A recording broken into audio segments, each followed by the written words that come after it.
Hello guys, welcome back to the channel. In this today's video, I'm going to show you a new shop in Fish It game on Roblox Christmas update part 2. Okay, let's get into it guys. The new shop is located on the Christmas Island. So first of all, you can go to the Christmas Island and you can go to this location, the limited shop, and you can buy something from here using your candy canes. Okay, and these are the items from the shop. Wow, it's cool.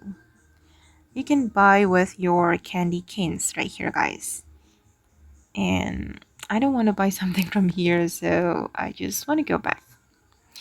And okay, guys, that's the new shop in Fish It Game on Roblox. Christmas update part 2. I hope this video will be useful for you. Thank you so much for watching and bye.